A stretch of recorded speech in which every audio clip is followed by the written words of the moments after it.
Oh, I'll tell you, today I need it. I have had a good day and some stuff going on, so I'm excited to be here with you. And today I'm going to recall to put on my comments so I can see if you comment in real time. I hope it works. And I'm going to pull up Restream. Now, I may need to buy the upgraded version in order to see you in real time. But you know what? I'll figure out that later. Today, we're going to talk about burnout and specifically why burnout, the answer is not taking a day off. Okay. And in order to dive into this a little bit, I want to actually walk you through a something from the World Health Organization. And they actually have recognized that burnout is a syndrome. It's an issue that needs to be taken care of. But here, because I think sometimes we've got this stress acceptance culture. Have you noticed that? How it's just like, oh, I'm stressed and I'm feeling like I'm doing is getting through the day, and like somehow that's enough. Like that's not how our lives are supposed to be, right? Like putting out a few fires and hoping the kids make it through the day, and you get your job done enough that you know you can just stay above water like we're drowning. That's not what it's supposed to be. And so I'm really excited that the World Health Organization has recognized this, and burnout is an actual issue because I think it's helping to change the conversation. And of course, the conversation has shifted with the pandemic and everything that's going on because people are so close to burnout. But I think what's so important to recognize is that long before the pandemic, sorry, I've got smudges on my glasses. Um, by the way, if anybody knows how they get on there, like, can you tell me, please? Because like I don't hit my eyes, and yet I get smudges all the time on my glasses. Let's see if that makes it better. Yes, it does. Okay.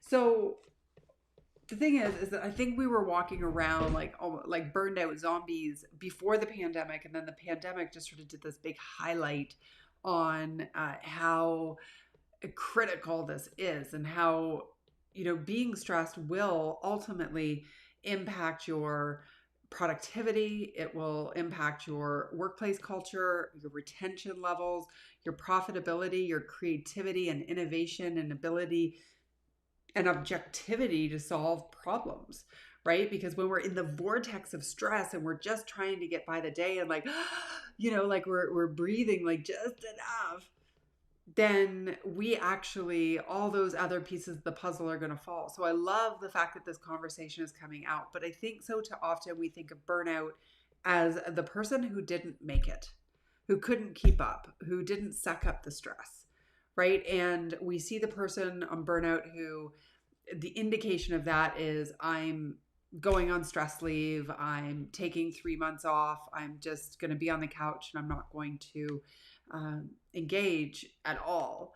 But I think there's a big gap between I'm like in my sweet spot of performance and productivity, which is what I talk about in my speeches. And when I do my bigger training program, we talk about how to find that sweet spot for yourself. But I think there's a big gap between there and completely burned out. I'm giving up. I'm quitting my job. I'm out of here.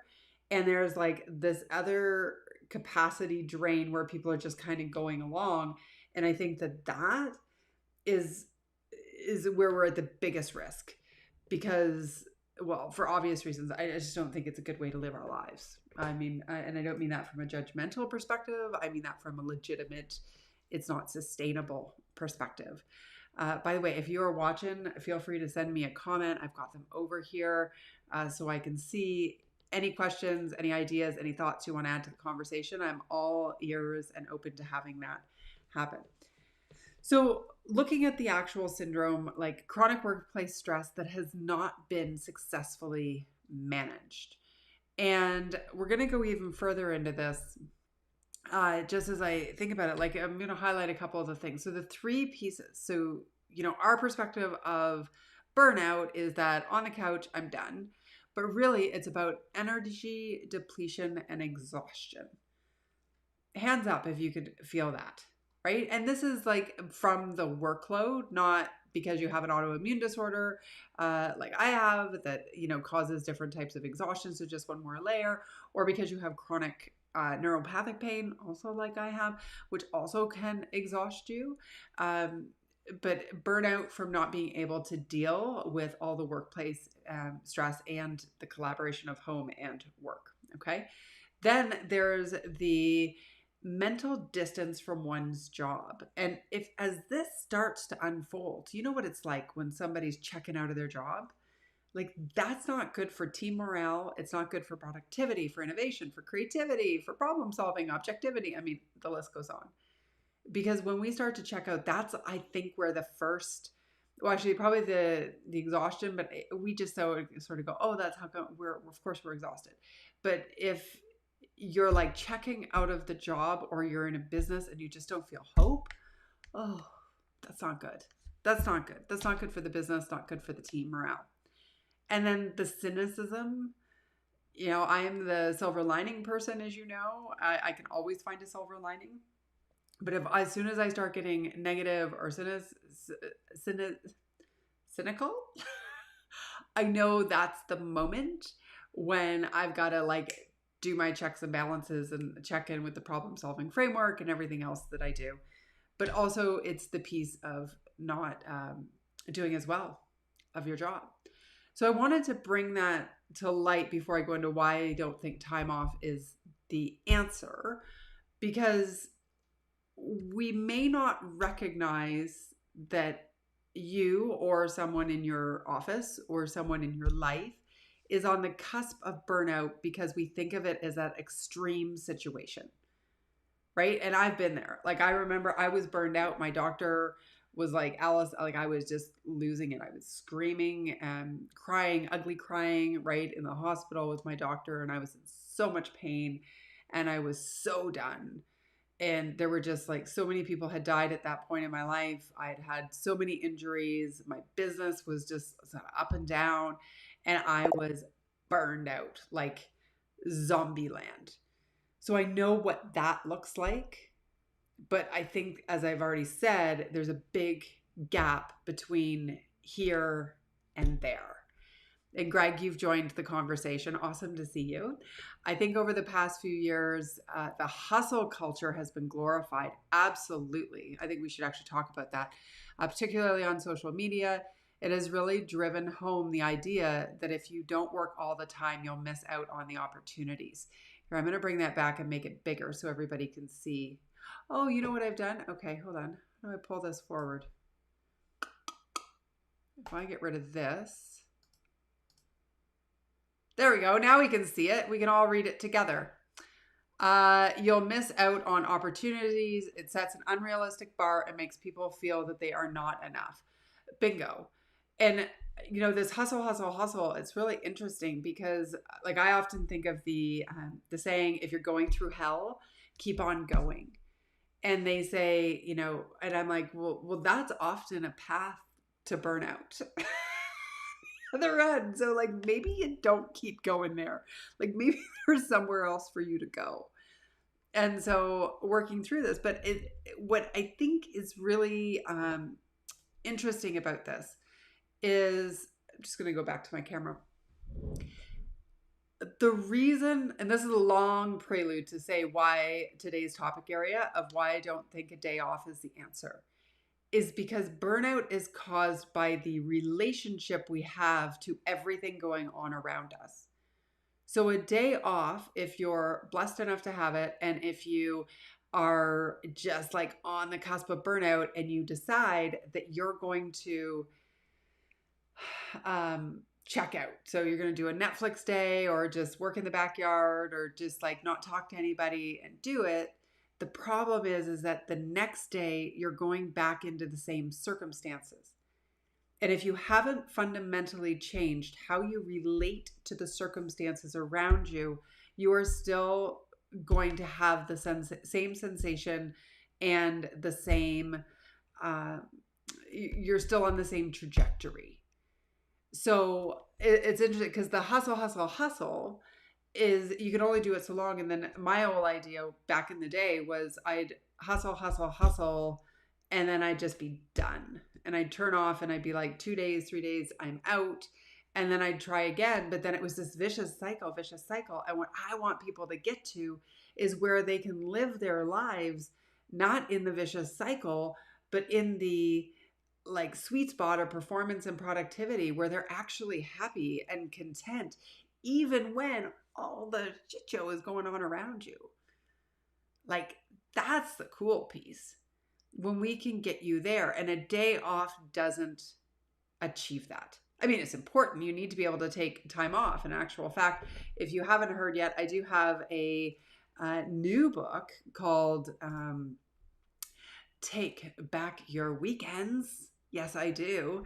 And it's only out right now in ebook, but the printed copy is just getting finished their designing and will be available for order. And I think it'll be out in the middle of May. So get really excited about that. It's a really short book, quick read, etc. And it's not about not working on the weekends at all, because that would make me a hypocrite, right? Like if you know me, you know I absolutely love to work. The key is I want you to have the choice. So whether it's taking your late nights off or your early mornings or your weekends or whatever it is, but even more than that, it's about having the power and taking back your life so that you don't even get to the burnout. And so, when we look about our capacity stores, we only have so much capacity every day to do, to be, to feel, to exist, to succeed. Like, we only have so much to give. And when there are a whole bunch of fires going on around us and things that we have to deal with all the time, our reaction to that is what drains us and drains us and drains us, and ultimately leads to the burnout. And so what we want to do is figure out, how do we react less to what's going on around us? And when we do that, we don't drain our capacities as much. But then you think, well, Allison, I don't want to go around my life being a robot, not reacting to anything. Yeah, I get it. And we need to react to the things that matter most. We want to have the emotional discipline to deal with the stuff that is really purposeful, that really is the real human experience, the grief and the love and the relationships and the the goals and the dreams, not the to-do list. And I didn't get down to inbox 0, like, who cares, right? That stuff doesn't work. I remember in January, I had a brand new coaching client, and she, within a few minutes of us talking, started to cry. And she was really upset. She said, Allison, I can't get caught up. And she said, I feel so guilty when I'm spending time with my family because I know the work is piling up. And I feel so guilty when I'm working because I'm not spending time with my family. And the thing is that if you're operating from a place like that, and, with her, she was able to see that she was emotionally reacting when things were going wrong with clients instead of just dealing with the thing that was going wrong with the client. And it's that kind of thing that's actually draining our energy stores, our capacity every day. And that's what's leading to the burnout, not the fact that there's too much to do. It's our reaction to having too much to do. That's the gap. All right. I've done my rant for the day. It's 14 minutes, 17 seconds so far. Greg, thank you for your message. See how I finally got something to come up here? That was cool. And I'm learning. So, maybe these need to be shorter. Maybe they need to be longer. Maybe I don't know how to get notifications going. Some people have asked me. They said, I watch it in the replay. But I put up an agenda for this week. So you'll know what the topics are that are coming. And of course, if you have topic ideas, let me know. This is very much the lockdown lift up. It's intended so that we can just kind of gather and have a little bit of shot of inspiration. And I love to create content and riff on some of these ideas and concepts that I have. So Thank you for being here. Thanks for being a part of my network. And on that note, I'm going to push end the broadcast. And I hope you have the absolute best day and have felt lifted up during the lockdown. Bye.